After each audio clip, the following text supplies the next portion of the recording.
자유한국당 대변인 강효상입니다. 논평을 읽기 전에 이 박근혜 전 대통령 추가 구속영장 발부 문제에 대해서는 저희 자유한국당 모든 의원들이 만장일치로 반대하는 입장을 밝힌 바 있습니다. 당론이라고 보셔도 됩니다. 당론으로 저희가 이렇게 제1야당이 당론으로 정했는데 사법부가 참담하게 구속영장을 발부를 했습니다.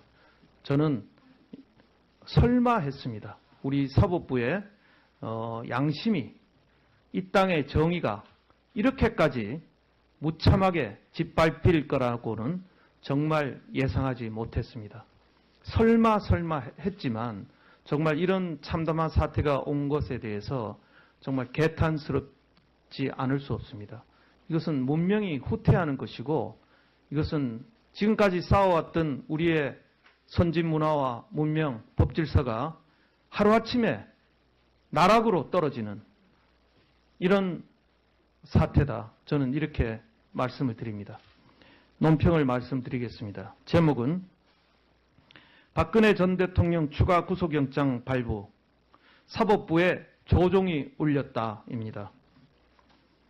박근혜 전 대통령의 구속기간이 오는 16일 24시 만료되는 가운데 오늘 법원이 추가 구속영장 발부를 결정했습니다. 무죄 추정과 불구속 수사의 원칙을 정면 위배한 이번 결정은 법원이 정치권의 압력에 굴복한 것에 다름 아닙니다. 여기엔 인권도, 법도, 정의도 없었습니다. 사법부에 조종이 울렸습니다. 검찰이 추가로 구속영장을 신청한 SK와 롯데로부터의 뇌물수수 혐의는 이미 지난 공소사실에 포함되어 있으며 관련 혐의에 대한 핵심 사항은 심리를 마친 상태입니다. 주거가 일정하고 도주나 증거인멸의 우려가 없어 추가로 구속할 필요성이 존재하지 않음에도 구속기간을 연장한 것은 명백한 인권 침해입니다. 헌법과 형사소송법은 최종심까지는 무죄 추정과 불구속 수사를 원칙으로 하고 있습니다. 사법부는 정치적 믿김이나 여론에 흔들리지 않고 철저히 중립적이며 법리적으로 판단해야 함에도 스스로 법 원칙을 위배하고 신뢰를 갉아먹는 결정을 내렸습니다. 사법부가 정권의 앞잡이, 권력의 시녀로 전략해버린 것으로 참으로 참담한 사태입니다. 법원의 결정으로 박 전 대통령 구속은 최장 6개월까지 더 가능하게 됐습니다. 정부 여당이 박 전 대통령뿐만 아니라 전 정권에 대해 전방위적인 정치 보복을 벌이고 있는 것으로 볼 때 이를 내년 지방선거까지 전략적 목적으로 활용하려고 할 것입니다.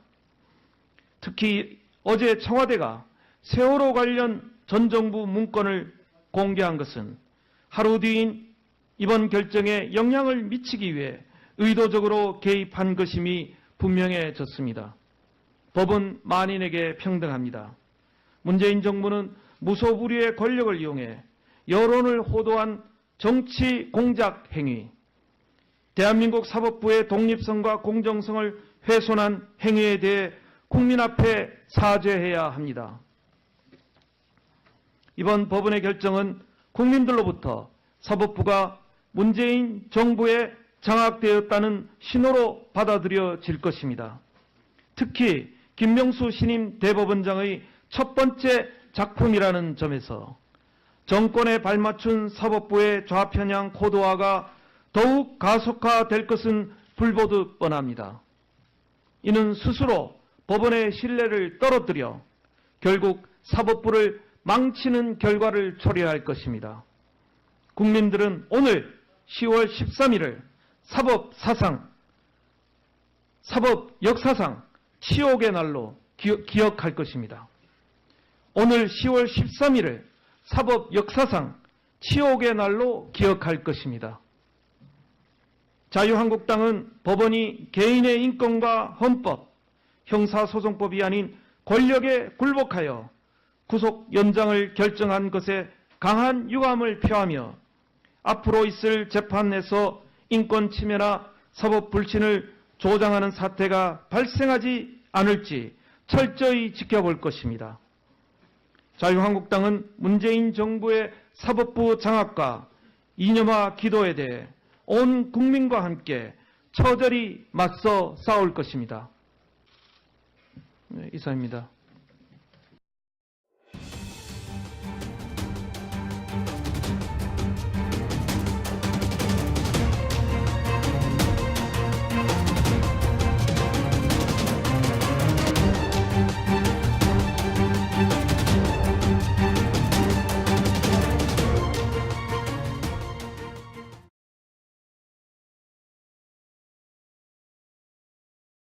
자유한국당 대변인 강효상입니다. 논평을 읽기 전에 이 박근혜 전 대통령 추가 구속영장 발부 문제에 대해서는 저희 자유한국당 모든 의원들이 만장일치로 반대하는 입장을 밝힌 바 있습니다. 당론이라고 보셔도 됩니다. 당론으로 저희가 이렇게 제1야당이 당론으로 정했는데 사법부가 참담하게 구속영장을 발부를 했습니다. 저는 설마 했습니다. 우리 사법부의 양심이, 이 땅의 정의가 이렇게까지 무참하게 짓밟힐 거라고는 정말 예상하지 못했습니다. 설마 했지만 정말 이런 참담한 사태가 옹습니다. 사법부에 조종이 울렸습니다. 검찰이 추가로 구속영장을 신청한 SK와 롯데로부터의 뇌물수수 혐의는 이미 지난 공소사실에 포함되어 있으며 관련 혐의에 대한 핵심 사항은 심리를 마친 상태입니다. 주거가 일정하고 도주나 증거인멸의 우려가 없어 추가로 구속할 필요성이 존재하지 않음에도 구속기간을 연장한 것은 명백한 인권 침해입니다. 헌법과 형사소송법은 최종심까지는 무죄 추정과 불구속 수사를 원칙으로 하고 있습니다. 사법부는 정치적 믿김이나 여론에 흔들리지 않고 철저히 중립적이며 법리적으로 판단해야 함에도 스스로 법 원칙을 위배하고 신뢰를 갉아먹는 결정을 내렸습니다.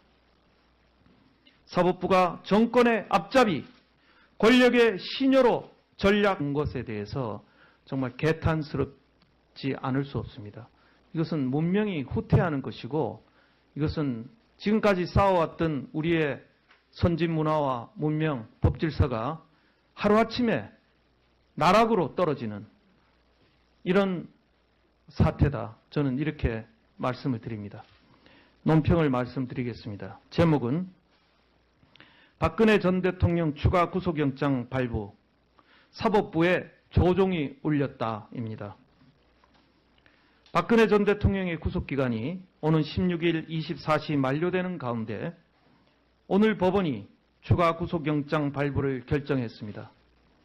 무죄 추정과 불구속 수사의 원칙을 정면 위배한 이번 결정은 법원이 정치권의 압력에 굴복한 것에 다름 아닙니다. 여기엔 인권도 법도 정의도 없어 해버린 것으로 참으로 참담한 사태입니다. 법원의 결정으로 박 전 대통령 구속은 최장 6개월까지 더 가능하게 됐습니다. 정부 여당이 박 전 대통령뿐만 아니라 전 정권에 대해 전방위적인 정치 보복을 벌이고 있는 것으로 볼 때 이를 내년 지방선거까지 전략적 목적으로 활용하려고 할 것입니다. 특히 어제 청와대가 세월호 관련 전 정부 문건을 공개한 것은 하루 뒤인 이번 결정에 영향을 미치기 위해 의도적으로 개입한 것임이 분명해졌습니다. 법은 만인에게 평등합니다. 문재인 정부는 무소불위의 권력을 이용해 여론을 호도한 정치 공작 행위, 대한민국 사법부의 독립성과 공정성을 훼손한 행위에 대해 국민 앞에 사죄해야 합니다. 이번 법원의 결정은 국민들로부터 사법부가 문재인 정부에 장악되었다는 신호로 받아들여질 것입니다. 특히 김명수 신임 대법원장의 첫 번째 작품이라는 점에서 정권에 발맞춘 사법부의 좌편향 코드화가 더욱 가속화될 것은 불보듯 뻔합니다. 이는 스스로 법원의 신뢰를 떨어뜨려 결국 사법부를 망치는 결과를 초래할 것입니다. 국민들은 오늘 10월 13일을 사법 역사상 치욕의 날로 기억할 것입니다. 오늘 10월 13일을 사법 역사상 치욕의 날로 기억할 것입니다. 자유한국당은 법원이 개인의 인권과 헌법, 형사소송법이 아닌 권력의 굴